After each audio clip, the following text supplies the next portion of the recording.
Hello student, মই chapter 3 science chapter 3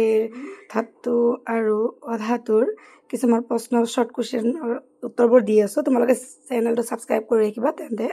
বেলেগ নতুন জিএ মই ভিডিও দিও লগে লগে নোটিফিকেশনটো পাই যাবা শৰ্ট কোৱেশ্চনবোৰ হ'ল সোডিয়াম পৰমাণুৰ নিউক্লিয়াছত থকা প্ৰটনৰ সংখ্যা কিমান 11টা তাৰ পিছত 11টা প্ৰটনৰ থকা বিপৰীতে কেইটা ইলেক্ট্ৰন থাকিব পাৰে তেনে 10টা ইলেক্ট্ৰন থাকিব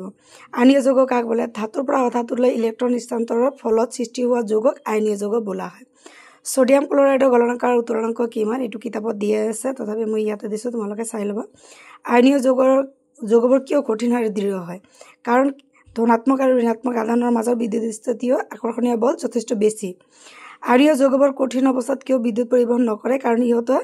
ইহঁতৰ দৃঢ় গঠনৰ বাবে আয়নৰ লৰচৰ সম্ভৱ নহয় চিনাবাৰৰ পৰা মাৰ্কিউৰীলৈ কেনেকৈ বিজাৰিত হয় চিনাবাৰ মাৰ্কিউৰীৰ এটা আকৰি বতাহৰ উপস্থিতিত ইয়াক উত্তপ্ত কৰিলে প্ৰথমতে মাৰ্কিউৰী অক্সাইড উৎপন্ন হ'ব পিছত আৰু অধিক উত্তপ্ত কৰিলে মাৰ্কিউৰী অক্সাইড মাৰ্কিউৰীলৈ বিজাৰিত হয় ইয়াত সমীকৰণটো দিয়া আছে চিনাবাৰ কি চিনাবাৰ হ'ল মাৰ্কিউৰী অক্সাইডৰ এটা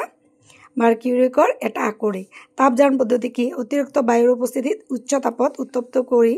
সালফাইড আকৰক ধাতব অক্সাইডলৈ ৰূপান্তৰিত কৰা পদ্ধতিটো কি কোৱা হয় তাপজাৰণ পদ্ধতি দগ্ধীকৰণ বায়ুৰ উপস্থিতিত উচ্চ তাপত উত্তপ্ত কৰি কাৰ্বনেট আকৰ ধাতব অক্সাইডলৈ পৰিৱৰ্তন কৰা প্ৰক্ৰিয়াকে দগ্ধীকৰণ বোলা হয় ধাতব অক্সাইডক ধাতুলৈ বিজাৰিত কৰিবলৈ কি পদ্ধতি ব্যৱহাৰ কৰা হয় বিজাৰণ পদ্ধতি ব্যৱহাৰ কৰা হয় ম্যাঙ্গানিজ ডাই অক্সাইড এলুমিনিয়াম গুৰিৰ লগত উত্তপ্ত কৰিলে কি উৎপন্ন হয় সমীকৰণ হয় দেখো এটো সমীকৰণটো দিয়া আছে থাৰ্মিট বিক্ৰিয়া কি থাৰ্মিট আইৰন অক্সাইডৰ লগত এলুমিনিয়ামৰ বিক্ৰিয়াটোকে থাৰ্মিট বিক্ৰিয়া বোলে ইয়াক কি কামত ব্যৱহাৰ কৰা হয় ৰেল লাইন জোৰা দিবলৈ আৰু যন্ত্ৰপাতি ভাঙি গল তাতে জোৰা দিবলৈ এটো ব্যৱহাৰ কৰা হয় বিদ্যুৎ পৰিশোধন পদ্ধতি এই পদ্ধতিত শুদ্ধি ধাতু